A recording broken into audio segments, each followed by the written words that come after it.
Live in downtown St. Louis with more on our first story at 6. Washington University is sponsoring the event called the St. Louis Projection. In this case, the movie shows crime victims and inmates sharing their stories, showing only their hands. The building representing the other parts of the body. In St. Louis, I turned to the very beautifully designed building of the Central Public Library. Check, check, check, check, check. Yeah, that's very nice.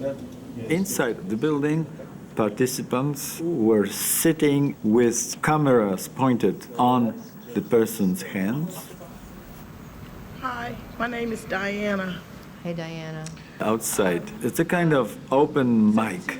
Anybody can come forward to speak back to the building, trying to prevent perpetuation of the murders, killing, and gun violence in St. Louis. This type of projection brings more opportunities for more people to join each other in an attempt to speak up and open up and share in public space, something that is usually relegated to private domain. We never expect to bury our grandchildren, and when we do, it's the most horrible feeling in the world. And when I see Rodney's two little children growing up without their daddy, it just breaks my heart. Yes. When it's your loved one, it's not an easy thing. You don't forget. Now that it's been a couple years, how are you and your family handling birthdays, holidays, family get-togethers? You always have that empty space, but it never goes away because there's a hole in your heart that nothing can ever fill it. People don't have a clue of how we feel because on the outside it looks like we're okay, but on the inside we're slowly, in a little bit every day, like we feel like we're dying. This eternal flame burns in memory of Christopher King, age 20, murdered on August 26, 1986. It burns in memory of Jay King, murdered on April 7, 1991, age 27. It burns in memory of Adam Enos. The revolutionary battle on Bunker Hill somehow connected with the daily struggle of Charlestown residents who are living in the shadow of this monument, 1994. overlooking the area in which, on weekly or monthly basis, someone was murdered, killed.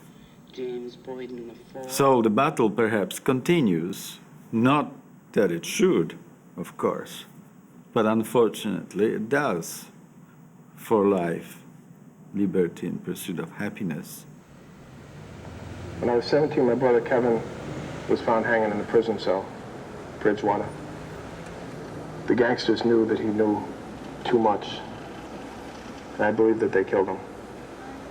It was made to look like a suicide, and it was never investigated. But everyone in the streets has always told me that he was killed.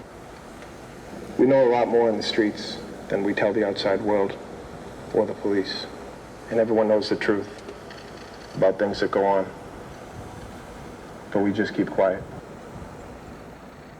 They eventually develop some trust to break the code of silence, to open up and speak about what's unspeakable. I think a lot of you people wonder why am I up here? I'm no special person, just an ordinary person just like you.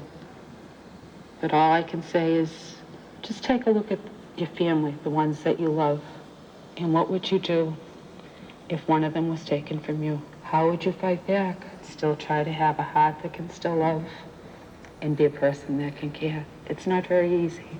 My son Adam, all I can say is that I love you and I will do my best And someday I'll see you.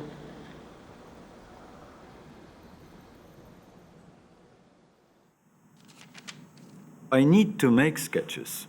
I need to make sure the body of the speaker fits well the outline, the character of the body of the monument. So they both are integrated. But I realized with time that there must be another reason why I'm preoccupying myself so much with those drawings. I need to keep a certain distance from what people say.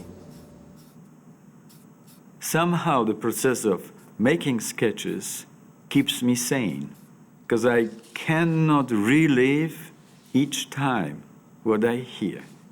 In case of anybody in my position, it will trigger my own experiences or perhaps even trauma. So I need to have something in between. Something in between for them is the camera and the monument. And what it is for me, perhaps the sketchbook. I received Hiroshima Art Prize. The condition was that I will organize a retrospective exhibition of my work. This gave me motivation to do a large public project in Hiroshima. I propose a projection. It was to take place the night after the anniversary of bombing. My mother, being a Jew whose entire family was killed in Poland during ghetto uprising, gave a birth to me in the midst of all of this. My childhood was on the ruins of war, physical, political, and perhaps moral, definitely psychological. So I started working on my projection with this assumption that we're going to reactualize one of the few structures that survived bombing, that is just underneath of the hypercenter of explosion, to reanimate it with the voices and gestures of present-day inhabitants of Hiroshima from various generations.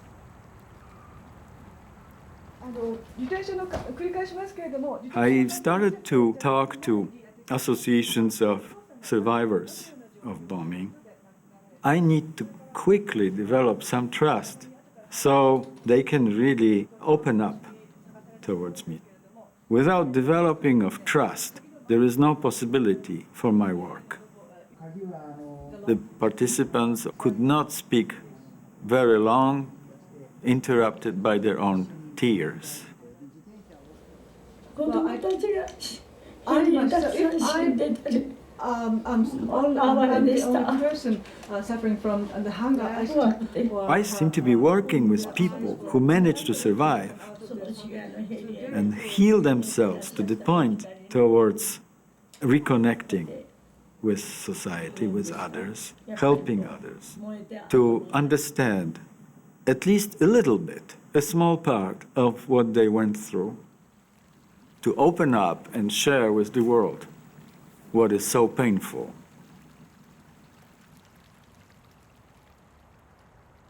The memorial should be a vehicle through which the past and the future converge.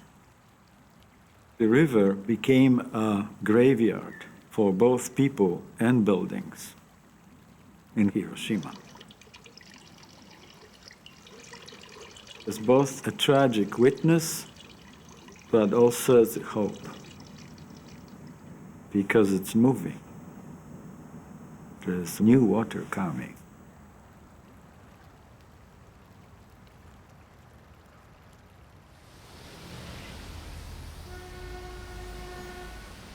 Tijuana. It's a border for many people who came from poor provinces, who try to advance their life moving north. This building is a very important symbolic structure in Tijuana. It's almost like a symbol of the city, landmark.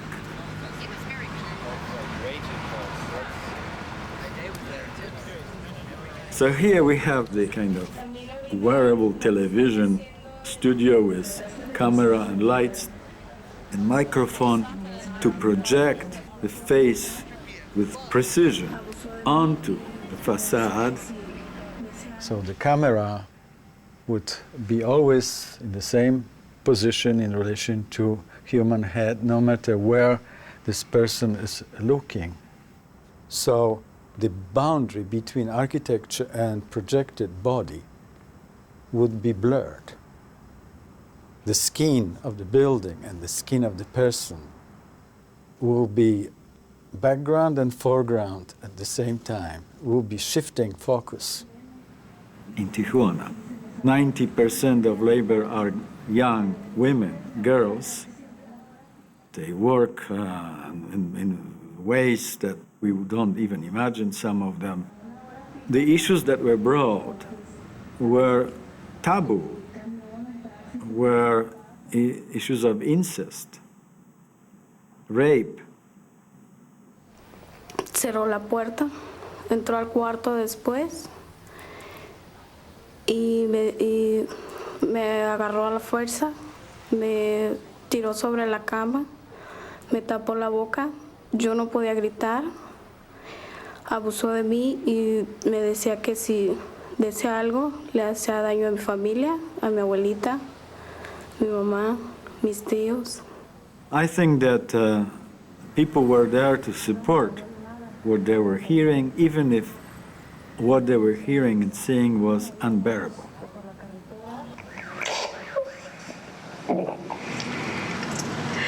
A veces yo tengo pesadillas.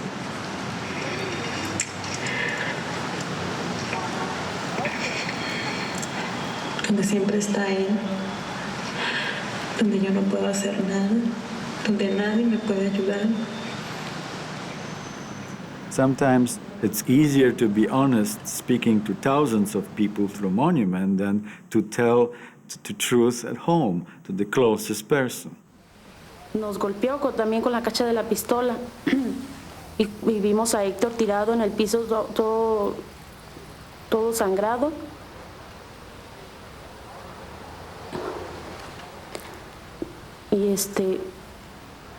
Y le hablábamos, pero no nos contestaba. Le dijimos a la mamá de Wendy que se la llevaron y pues lo que dijo el doctor era que pues la habían violado, ¿no? Duró 2 meses en coma.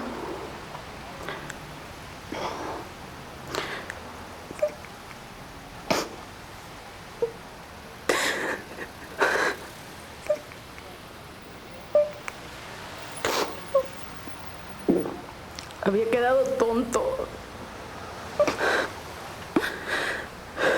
por los golpes que le dieron.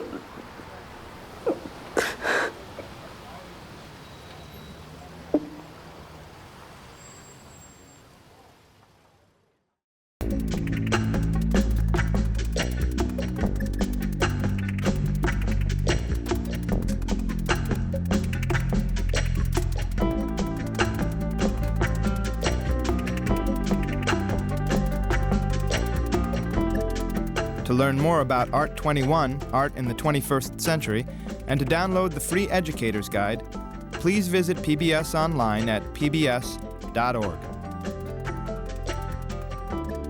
Art21, Art in the 21st Century is available on videocassette or with additional features on DVD. The companion book to the program is also available. To order, call PBS Home Video at 1-800-PLAY-PBS.